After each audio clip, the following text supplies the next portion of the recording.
Start with question number 1.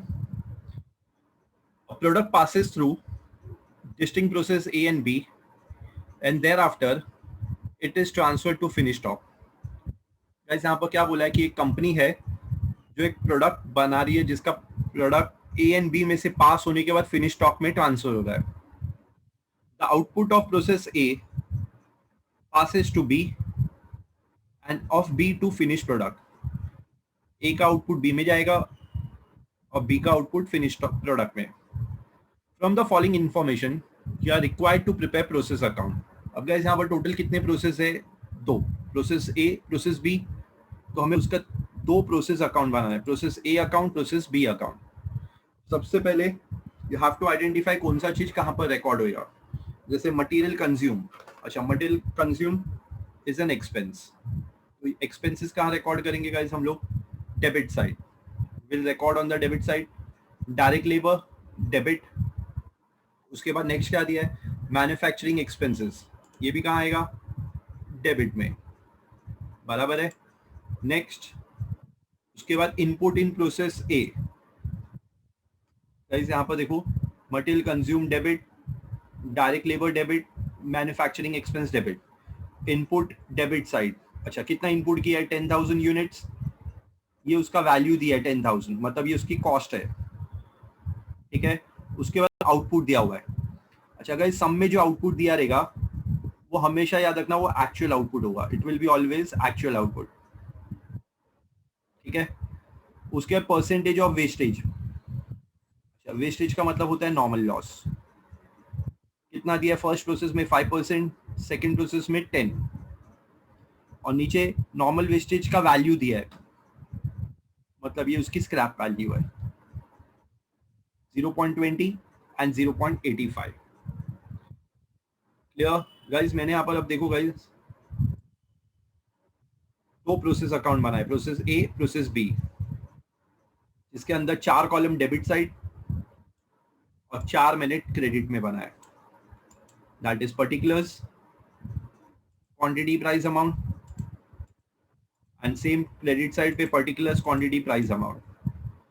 अच्छा, मैंने यहाँ पर जस्ट मेरे साइड में मेरे जो स्टेप्स है, अभी मैंने तुमको जो एक्सप्लेन किए थे गाइस, वो उसके स्टेप्स के मैंने जस्ट मेन पॉइंट्स यहाँ पर लिख के रखे हुए कि कौन से स्टेप पे हमें क्या करना है और क्या प्राइस पे उसको रिकॉर्ड करना है. अच्छा, फर्स्ट स्टेप क्या था हमारा? Record input. If you remember, first step was record input. अच्छा, इनपुट कहाँ पर रिकॉर्ड होता है गाइस? Debit side. तो अभी मुझे यहाँ पर डेबिट में क्या करना है?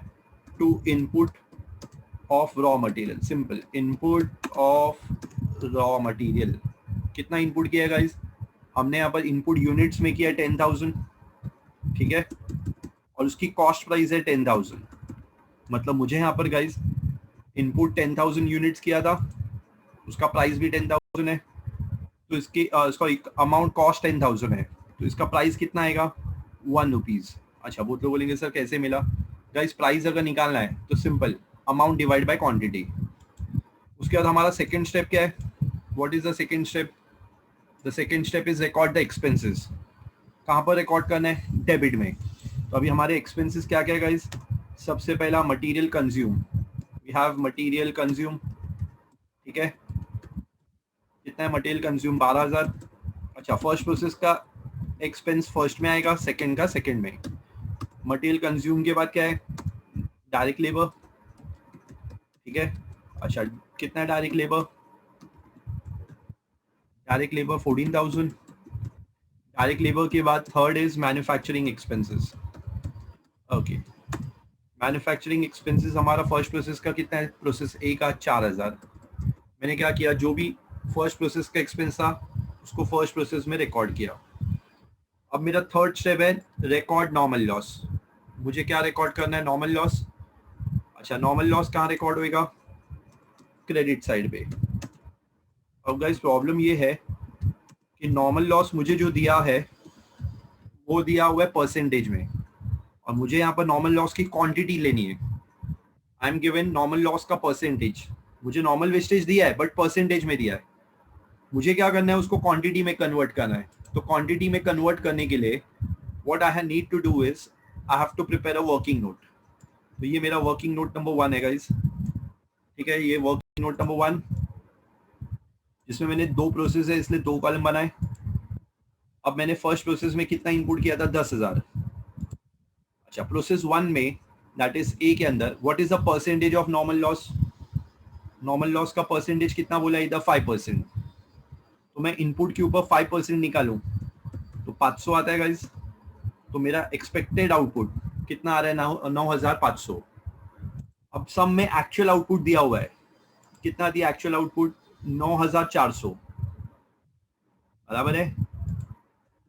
तो यहाँ पर गाइस मतलब मैंने एक्सपेक्ट किया था 9,500 का, बट मेरा एक्चुअल आउटपुट कम आ रहा है। तो मुझे यहाँ पर एबनॉर्मल लॉस आ रहा है। कितने का एबनॉर्मल लॉस आ रहा है, 100 यूनिट का। तो मुझे ये अभी मेरे इसमें रिकॉर्ड करना है प्रोसेस ए में। सबसे पहले नॉर्मल लॉस 500, उसकी स्क्रैप वैल्यू कितनी है, 0.20। अच्छा, कहाँ दिया है टेबल में, लास्ट टाइम पे देखो स्क्रैप वैल्यू 20 पैसा। So when you multiply 500 by 20 it will be 100। उसके बाद मुझे थर्ड स्टेप नंबर 4 क्या है, रिकॉर्ड एबनॉर्मल लॉस।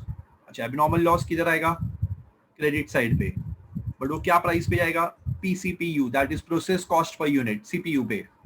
अब मेरा इधर abnormal, sorry guys, normal loss तो हो गया, एबनॉर्मल लॉस कितना है, एबनॉर्मल लॉस अभी मैंने वर्किंग नोट में निकाला था, कितना मिला था एबनॉर्मल लॉस, 100 यूनिट। मुझे ये 100 यूनिट्स को सीपीयू पे लेना है। अब गाइस सीपीयू पता है क्या, नहीं, तो उसके लिए क्या करना पड़ेगा, working note number 2, PCPU that is process cost per unit. अच्छा, ये कैलकुलेट करने के लिए simple, total cost, guys total cost निकालना है। टोटल कॉस्ट मतलब ये डेबिट का टोटल, ये डेबिट साइड है, इसका टोटल करोगे कितना आता है गाइस, टोटल 10 और 12 22 36 40,000, बराबर है। तो 40,000 minus scrap value, scrap value मेरा 100 है, बराबर है, डिवाइड बाय एक्सपेक्टेड आउटपुट 9,500। तो गाइस जब इसको कैलकुलेट करोगे तो तुम्हारा आंसर देखो कितना आता है जरा, total cost 40,000 minus scrap divide by expected output 9,500। सो 4.2 मेरा सीपीयू मिलेगा। I will be getting CPU of 4.2। अच्छा गाइस, इसको 4.2 से मल्टीप्लाई करते हो तो यहाँ पर 420 आएगा एबनॉर्मल लॉस। ठीक है, ये चौथा स्टेप था। Last step, transfer the output to the next process. अब गाइस प्रोसेस ए का आउटपुट कौन से आउट प्रोसेस में जाएगा, प्रोसेस बी में, बराबर है, बी अकाउंट में जाएगा। कितना आ जाएगा एक्चुअल, एक्चुअल आउटपुट क्या था मेरा, एक्चुअल आउटपुट था मेरा 9,400। तो 9,400 ट्रांसफर किया क्या प्राइस पे, 4.2 पे, सीपीयू पे। तो 9,400 को 4.2 से मल्टीप्लाई करोगे तो 39,480 तुम्हारा आउटपुट का कॉस्ट आएगा। आफ्टर रिकॉर्डिंग दिस, अब तुम्हें टैली करके देखना है कि तुम्हारा अकाउंट टैली हो रहा है या नहीं। डेबिट का क्वांटिटी 10,000, क्रेडिट की क्वांटिटी 10,000, मतलब मेरा क्वांटिटी रिकनसाइल हो गया। अब कॉस्ट को रिकनसाइल करना है। हमने प्रोसेस के लिए खर्चा कितना किया था, 40,000, और हमारे आउटपुट का कॉस्ट क्या आया, 40,000, मतलब हमारे जो प्रोसेस अकाउंट है वो टैली हो रहा है। ये था process A. Guys same story you have to repeat it for process B. ये जो 5 स्टेप है गाइस, ये वापस से रिपीट करने का। कैसे, फर्स्ट प्रोसेस का आउटपुट, ये जो फर्स्ट प्रोसेस का आउटपुट है प्रोसेस ए का, वो बी का इनपुट हो जाएगा।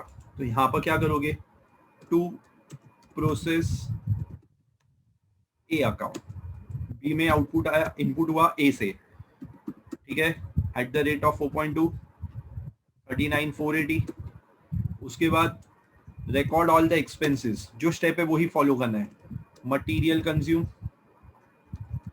बराबर है, मटेरियल कंज्यूम कितना दिया है सेकंड प्रोसेस में, देखो सेकंड प्रोसेस में मटेरियल कंज्यूम 6,000। उसके बाद डायरेक्ट लेबर, डायरेक्ट लेबर कितना था सेकंड प्रोसेस में, 8,000। लास्ट मैन्युफैक्चरिंग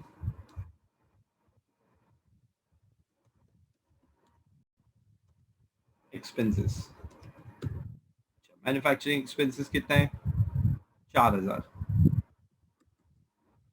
अब रिकॉर्ड नॉर्मल लॉस, सेम जैसे हमने लास्ट इसमें किया था प्रोसेस में। अच्छा, नॉर्मल लॉस किस पे निकालोगे, इनपुट पे। तो अभी यहाँ पर सेकंड प्रोसेस में इनपुट कितना हुआ है 9400। अब यहाँ पर गाइस नॉर्मल लॉस 10% है, तो 10% इनपुट का 940, तो यहाँ पर तुम्हारा 8460, this is your expected output. और एक्चुअल आउटपुट अगर सम में देखते हो तो एक्चुअल आउटपुट कितना दिया 8300, मतलब तुम्हारा जो एक्चुअल आउटपुट है वो एक्सपेक्टेशन से कम आ रहा है। कितना कम आ रहा है 160 units. So this is called as abnormal loss. Again abnormal loss आया, पहले नॉर्मल लॉस लेते 940, ठीक है। स्क्रैप वैल्यू पे आएगा नॉर्मल लॉस, मेरा स्क्रैप वैल्यू इधर लास्ट लाइन पे दिया, देखो वैल्यू ऑफ नॉर्मल वेस्टेज। अच्छा, स्क्रैप वैल्यू कितना है गाइस 0.85, तो यहाँ पर 940 को 0.85 से मल्टीप्लाई करोगे 799 आएगा। उसके बाद एबनॉर्मल लॉस, एबनॉर्मल लॉस कितना था 160 यूनिट्स। ये किस पे रिकॉर्ड होगा सीपीयू पे, मुझे अभी सीपीयू निकालना है, किसका, प्रोसेस बी का। अच्छा, सीपीयू निकालने के लिए फॉर्मूला वही टोटल कॉस्ट, ये वाला जो टोटल कॉस्ट डेबिट साइड की अमाउंट है गाइस, उसको हम लोग ऐड करेंगे, दैट इज 57,480 बराबर है। मैंने ऐड किया, उसमें से मुझे 799 स्क्रैप वैल्यू माइनस करना है, divided by expected output. Second process का एक्सपेक्टेड आउटपुट कितना है 8460। अच्छा, एक्सपेक्टेड आउटपुट वर्किंग नोट 1 से मिलेगा, यहाँ पर देखो गाइस ये रहा एक्सपेक्टेड आउटपुट इधर है, ठीक है। तो ये डिवाइड करने पे तुम्हारा सीपीयू जो है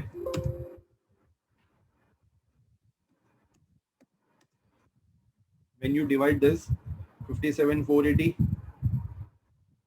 minus 799 divided by 8460,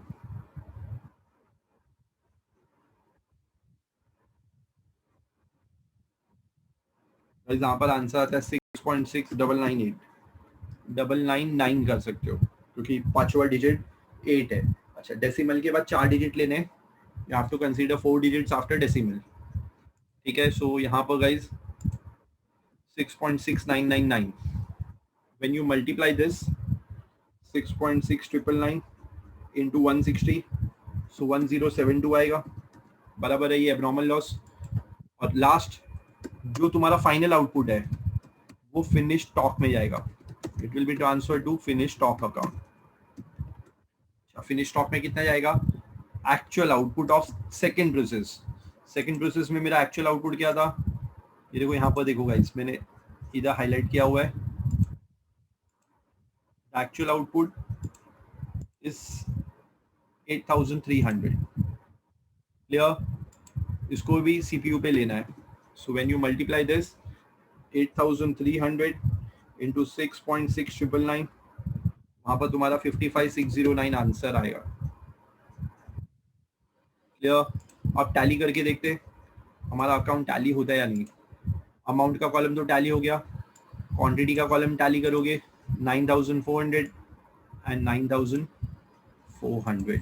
अच्छा, एक क्वेरी लोगों का रहता है सर प्राइस का आपने टोटल नहीं किया। प्राइस का कभी भी टोटल नहीं करना है गाइस, क्योंकि प्राइस वेरी होता है, चेंज होता है, तो हम लोग प्राइस का कभी भी टोटल नहीं करते हैं, क्लियर।